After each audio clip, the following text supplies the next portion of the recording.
last of the Order's sigils. You will find King Alfred's among them. King Alfred? Did our poor fellow soldier lead you to his hiding place? He did, for they were one and the same. Our poor fellow soldier of Christ was the Grand Magister of the Order of the Ancients. He turned on his own order. Fascinating. Not turned so much as trampled. His devotion to Christ and what he calls a universal order set him against them from the start. With all sincerity, he loathed the title and the duty he had inherited, and wished them destroyed. Wonderful. With his abdication, the last stronghold of the Order has been dismantled. All that remain are scraps here and there. And you, Eivor. Now that you have seen our enemy and you understand our cause, I wonder if you would join us. Become a hidden one. Was this your ultimate goal, Hytham? A trial by fire? It is a kind offer, but I do not believe we fight for quite the same cause. Your creed demands that you keep your triumphs hidden. I prefer my glory to be in plain view for all to see. If I taught you our creed, if you spent time with it, it could open your mind to another view. Another view is always welcome. But to live without celebrating one's glory and honor and achievements is not a life for me. But know this. I would give my life in a moment for those I love and who love me in return. All here. Including you, my friend. I understand you well, Eivor. Very well indeed.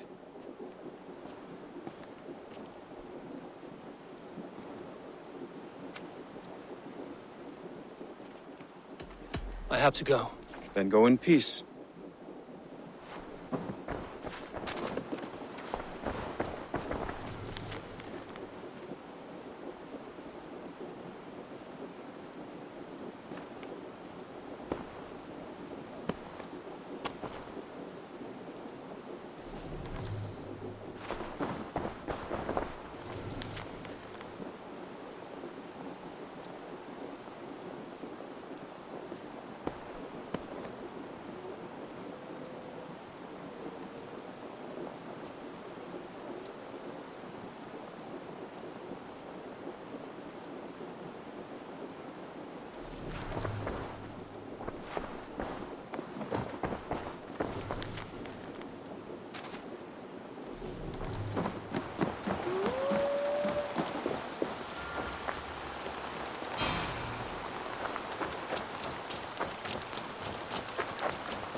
Eivor, good to see you.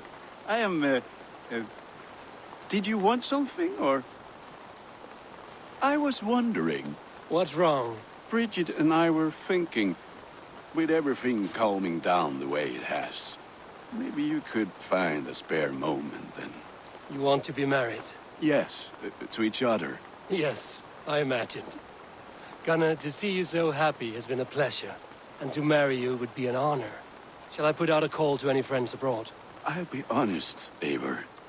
I came here with a lot of you, because nothing and no one kept me back there.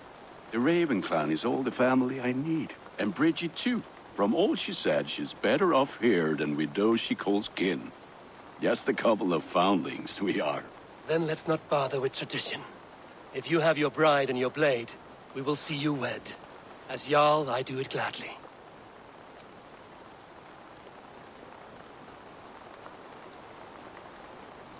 I would like to see what you have in stock.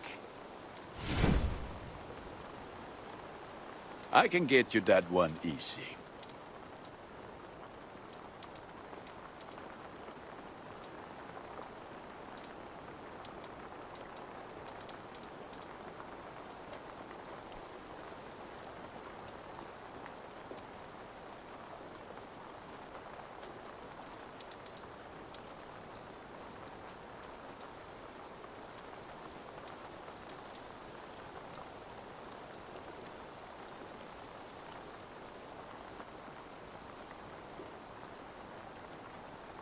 All my pieces are good, but that one's very good.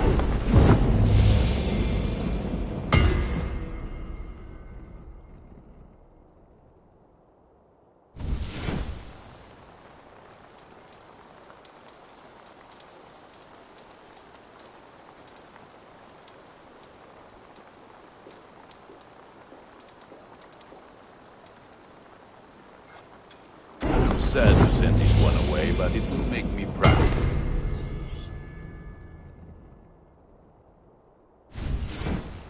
You like the looks of that one?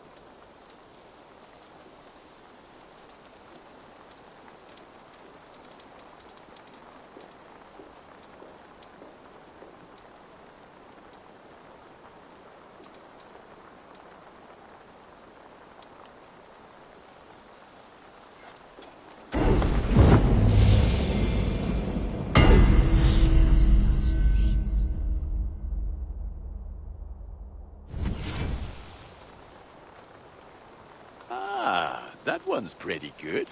I do good work, I must say. About you and Bridget. When do you wish to be wed? The sooner I can make her my wife, the happier I will be. But we are fine to wait until everything has settled here. I have a few things to attend to, but we will see you married soon enough. We will be ready when you are. I have to go. Put that gear to good use out there. Huh?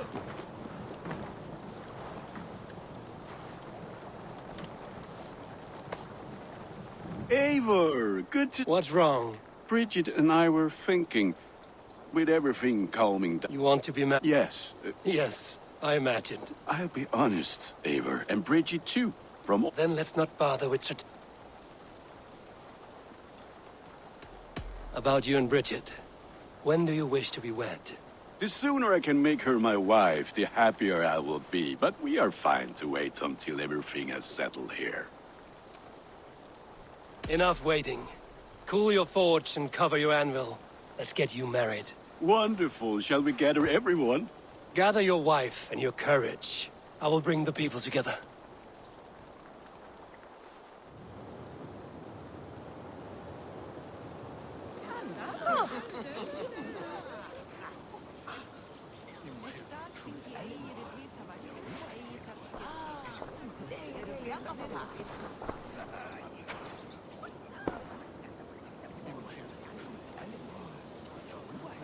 I am honored to stand before you, Gunnar, Bridget, on this bountiful day, to celebrate the strength of your bond and to see you wed. I am in witness of a love that inspires and empowers. I invite you now to speak your vows.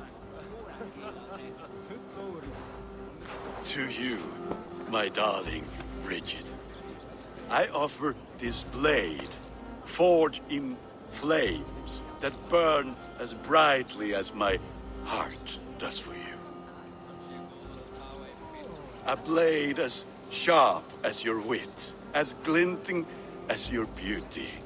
May it sing through the air as sweetly as your voice meets my ears. Dio, sé dwi dy'r caru ti Gunnar. Dwi'n efo am lwcus bod I wedi dod o hyd o ti yng nghariad. And I, you, I give you my sword and my promise that I will stand at your side forever. Hyd fi di breuddwydio am ffiwtio'n hun, a di so tawolwch yn hope a premonition. Ond dim mount o sgraen a foresight paratoi fi a sweeping adventure meeting ti.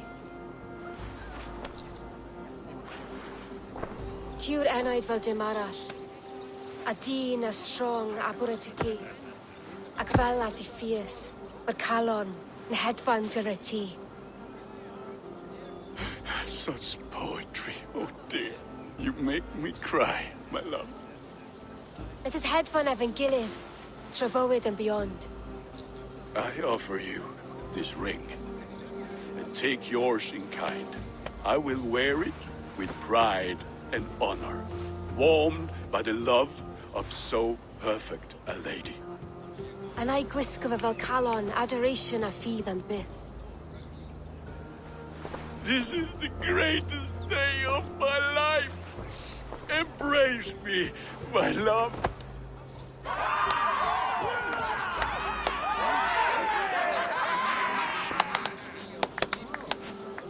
With With our couple now bonded in matrimony, now we drink.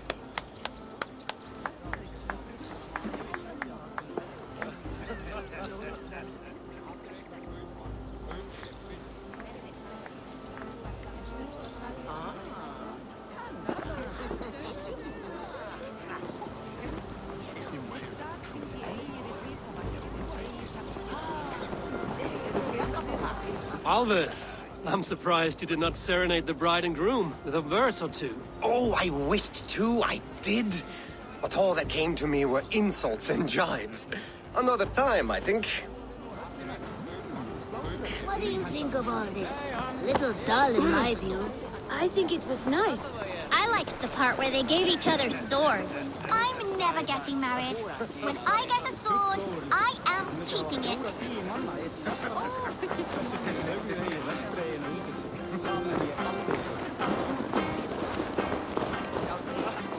Volker, I want to thank you for all you've done for me. My visions have lessened of late, and well, I find it hard to explain how different I feel. Grounded, unified, at peace. That is good to hear, Eivor. Very good to hear.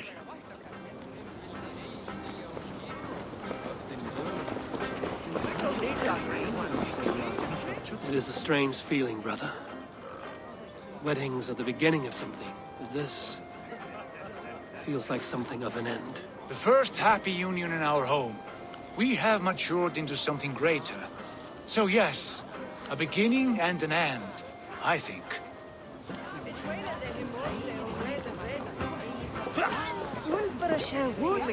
Gunnar, you old trout. You're a married man. Never thought I would see the day. Nor did I. And not for lack of trying. Richard, I gift you a formal welcome to our clan and our family. You are a fine addition to Gunnar's life and to ours. Diolch Evior. I couldn't be more happy to Boma. Hoping now to well in a case Misha the years. Yes, of course. As I say, it is wonderful to have you.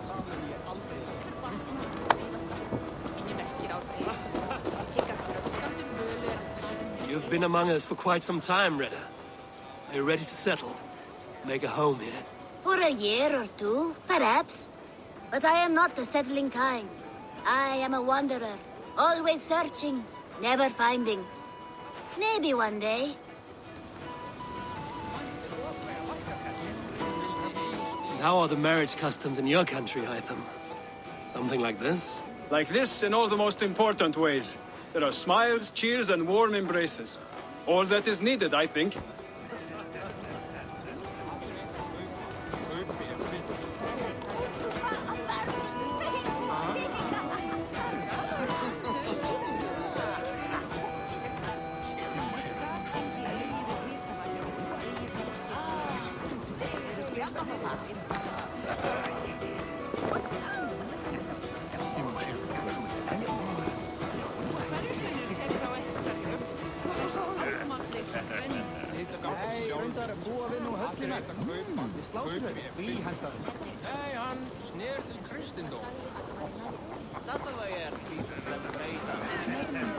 Randvi, saw you looking a little lonely.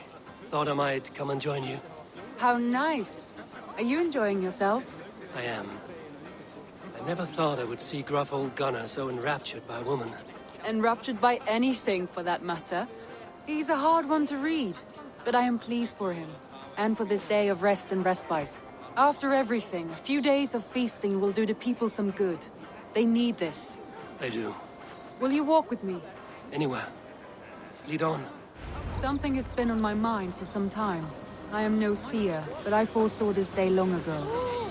Not Gunnar's marriage, but our situation. Our success. How do you mean our success? I mean to say that I saw our settlement flourishing, through our victories in war and in diplomacy. And from the day we set out from Norway, I knew that you would make a fitter leader than Sigurd. It was never in his character to lead. It was always within yours. I see. Do you? You might have warned me. You would not have listened. Fair. I do hope you see it now, in all that you have done for us. Randvi, You and the people here have done more for me than I could ever repay. I am honored by your faith in me, and your confidence. As I am honored by your friendship. And I by yours. Eivor, I want you to know that Sigurd and I are... We are severing the bonds of our marriage.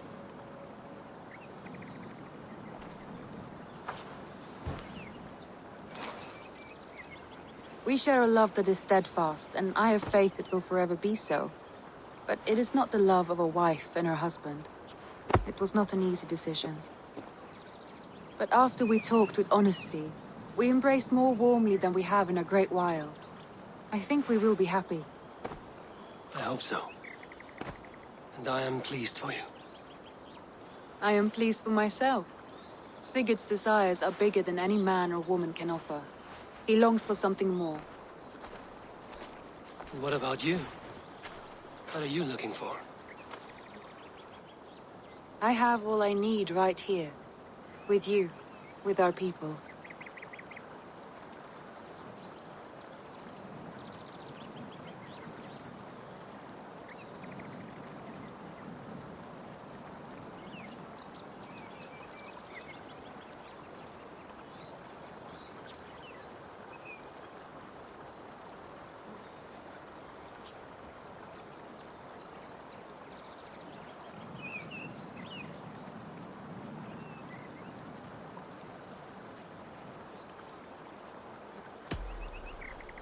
I want to say, Randvi, I love you, and I have for some time.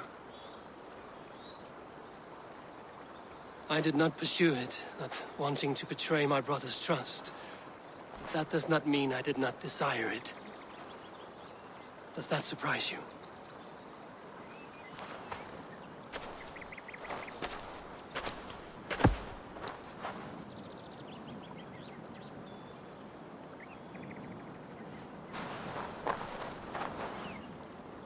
Gods, I worried you saw me as a woman starved for the affection of her husband. That it was loneliness driving me. But it was you, Eivor. Only you. Everything you are, everything you will become. Randvi, without you I would have lost my way 1,000 times.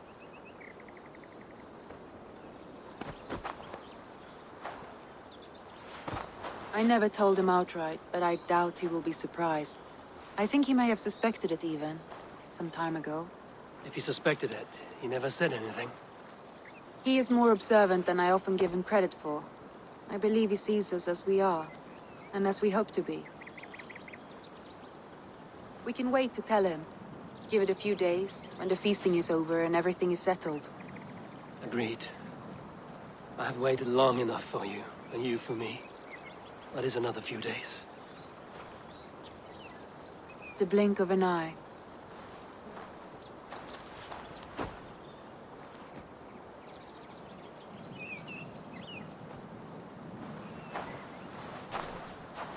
Shall we find our way back to the wedding? Bridget might give another speech. We must not miss that. About that, I have not understood a single word of hers since Gloucestershire. Really? I find she speaks beautifully. With poetry, even. Are you kidding? Am I? Come, we should go.